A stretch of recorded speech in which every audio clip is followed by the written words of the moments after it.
Hoje nós vamos começar um rol da Lei 9784 de 99 e vamos estudar essa lei do começo ao fim. É uma lei bastante direta, objetiva, para alguns fácil. É fácil responder, né, as questões da Lei 9784, mas pode ser que o examinador ele venha ali tentando lhe enrolar a respeito de algum artigo que tem nessa lei. Essa lei é uma lei subsidiária, isso significa que quando o Estado e o município não tiveram a lei de proteção dos direitos dos administrados, essa lei poderá ser utilizada. É uma lei de âmbito federal. Então, nos nossos exemplos, podemos utilizar uma Universidade Federal quando nós quisermos entender na prática como funciona um determinado direito desta lei. Muito bem, qual é o objetivo da lei? Proteção dos direitos dos administrados. E para isso nós podemos pensar o seguinte: digamos que você vai dar entrada, num curso numa universidade federal. Digamos que você vai se matricular numa cadeira e você é um administrado. Do outro lado tem um administrador, né? Então você tem direitos.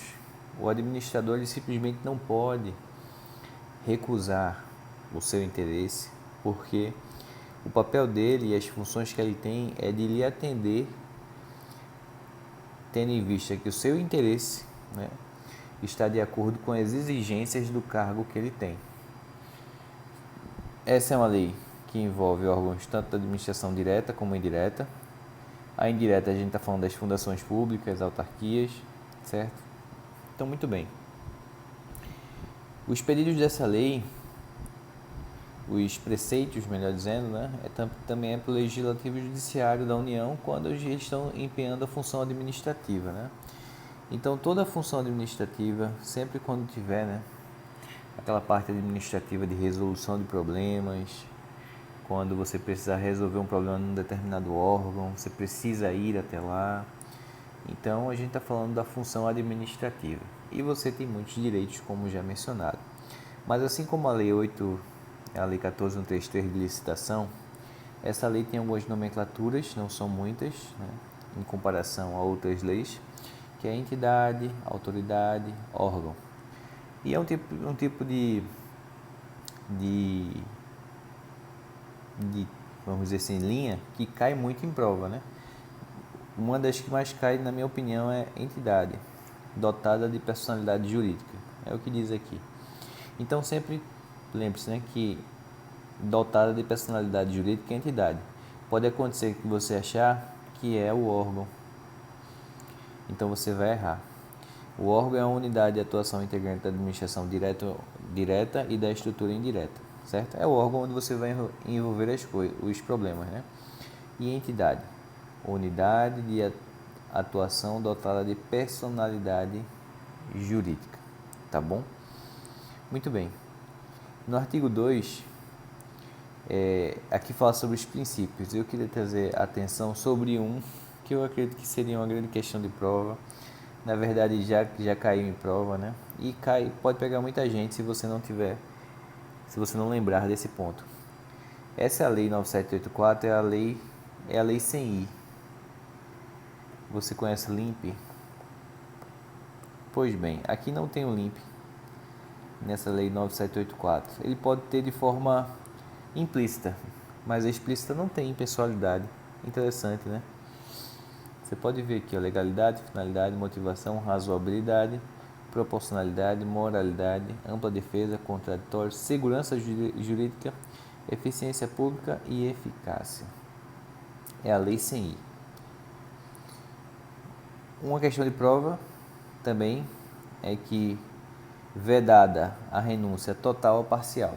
O que isso significa?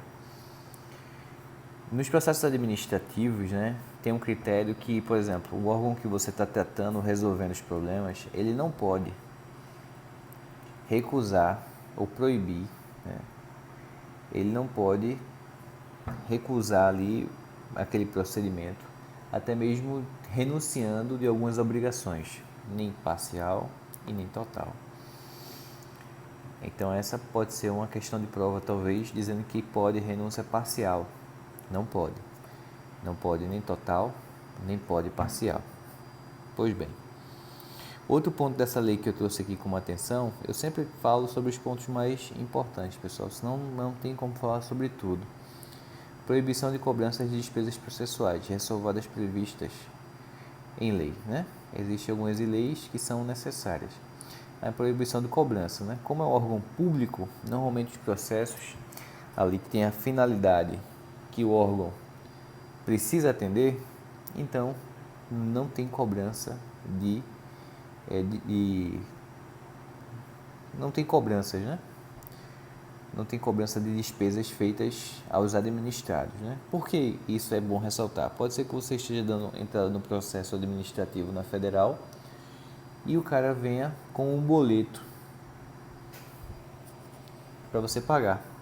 E você, sem saber dos seus direitos, você talvez esteja aí, né, sendo levado a cometer um erro, né? Na verdade, ser vítima, né? Muito bem. Essa linha 8, ela é muito interessante porque ela diz proibição de aplicação retroativa de nova interpretação. Vamos trazer outro exemplo. Digamos que você tenha ganhado um processo administrativo há 5 anos atrás e isso lhe deu benefícios. Você foi, por exemplo, reintegrado. Só que hoje a lei que lhe deu benefícios, ela não existe mais. Ela foi revogada, né? Ela foi, tem até uma outra, ela foi ou revogada, ela caiu em desuso, né? Ou talvez uma nova lei, ela substituiu essa lei. E se fosse há 5 anos atrás, você teria perdido o seu processo. Mas essa nova lei saindo hoje, nada é modificado na decisão que foi dada, por exemplo, há 5 anos atrás. Proibida a aplicação retroativa de nova interpretação. Muito bem, eu botei estrelinha, sempre onde tem estrelinha eu acho que é mais importante você, conforme as questões que eu venho fazendo, eu já fiz, certo? Muito bem, e aqui ó, outra estrelinha, advogado facultado.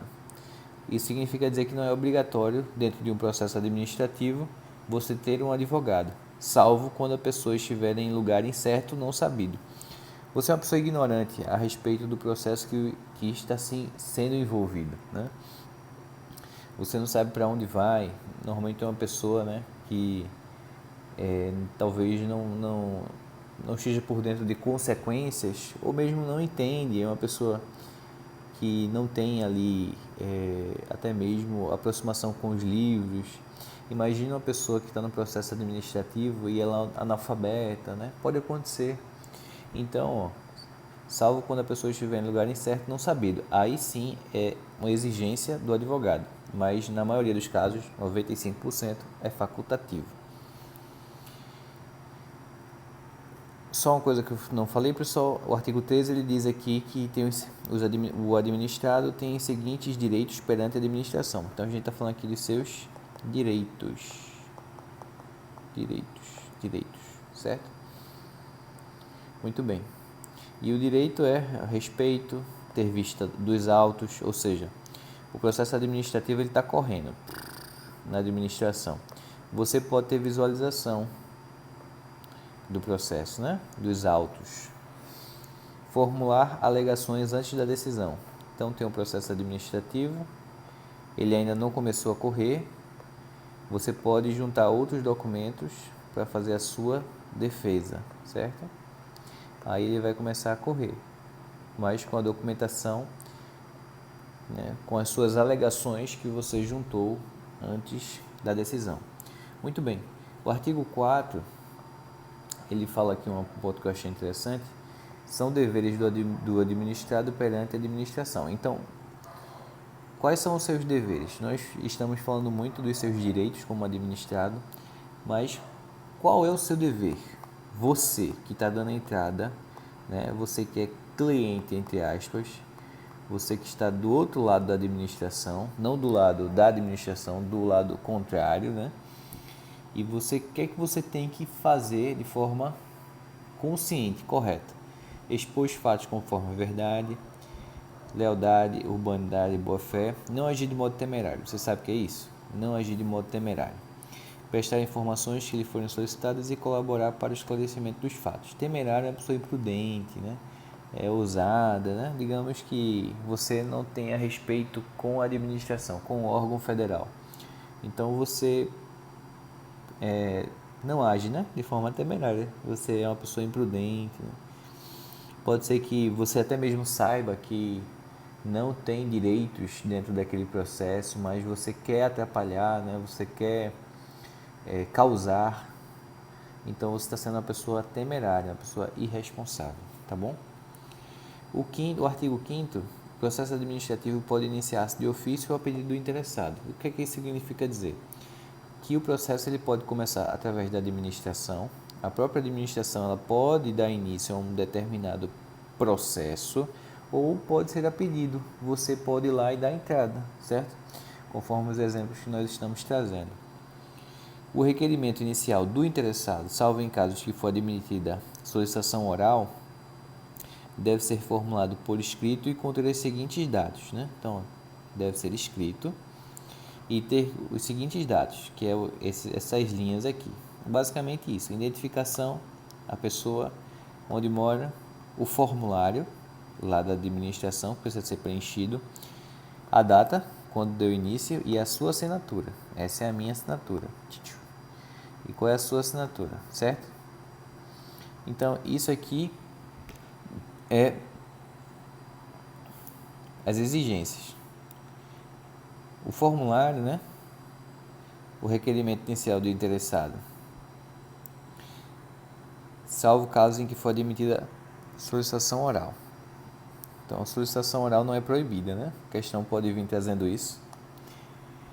E são esses detalhes, pessoal. A Lei 9784 é uma lei muito tranquila, mas já imaginou na prova dizer que proibida solicitação oral, você acertaria? Então, são esses detalhes que faz a questão conteúdo para ser estudado, relembrado, fazer muita questão e não esquecer. Parágrafo único. É proibida a administração a recusa imotivada de recebimento de documentos, devendo o servidor orientar o interessado quanto ao suprimento de eventuais falhas, certo? Pronto, o que é que a gente está falando aqui? Digamos que você chegue, né? Você vai dar entrada num processo administrativo junto a um órgão federal e ele recusa. Ele pode até recusar, mas não pode ser de forma imotivada, ou seja, sem explicação. Pode ser que o processo que você esteja fazendo seja no órgão incorreto. Aí ele precisa dizer, olha, tudo bem no seu processo, mas não é aqui. Você deu a entrada no órgão errado, né? Então ele vai lhe orientar. Ele não pode recusar e ficar, né, por isso mesmo. Os órgãos e entidades administrativas deverão elaborar modelos ou formulários padronizados para assuntos que importem pretensões equivalentes. O órgão poderá ter um modelo de formulário, né? Esse modelo aqui, ó, esse formulário aqui. Para evitar variações, certo? Então, o formulário pode ter um modelo. O próprio órgão ele pode elaborar. Olha que coisa interessante. Cada um pode elaborar o seu modelo de formulário, conforme as informações que atendam, né? Faz com que o processo corra. O artigo 8. Pedidos de uma pluralidade pode ser feito um só pedido. Então imagina só, né? Que eu, Mércia, Márcia,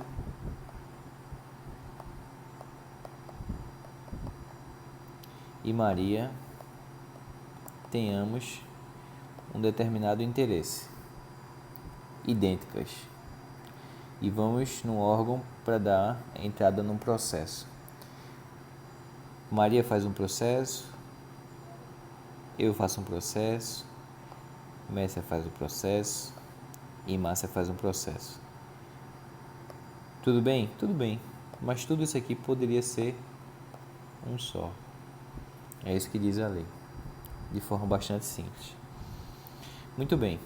O artigo 9 e o 10, que são os últimos que nós vamos ver nesse vídeo, são legitimados como interessados no processo administrativo. Pois bem, eu, Maria, Márcia e Mércia estamos dando entrada no processo. Só que esse direito que a gente está tentando recorrer ou alcançar, nós sabemos também que vai envolver outras pessoas. Então, esses são os interessados. E quem são os interessados? São aqueles que fazem parte. São aqueles que estão envolvidos no processo. São aqueles que podem ser alcançados.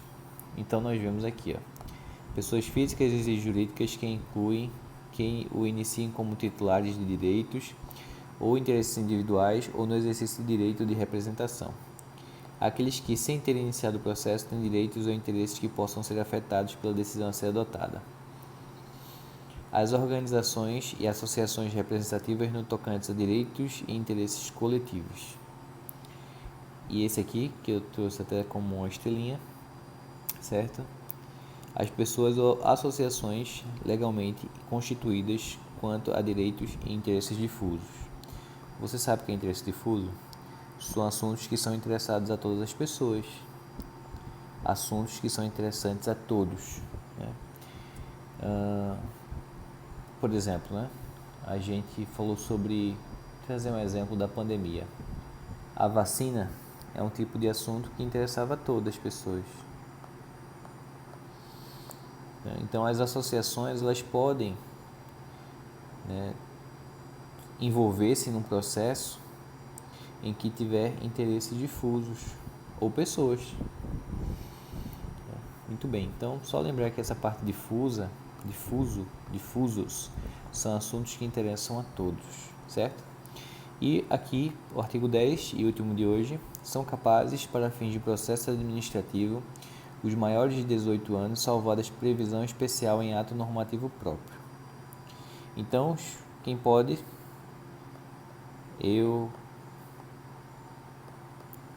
processo era eu, Maria, Márcia e Mércia. E Deivinho. Só que Deivinho tem 17 anos. Então ele não pode. Ele não pode dar entrada no processo conforme a lei, o artigo 10.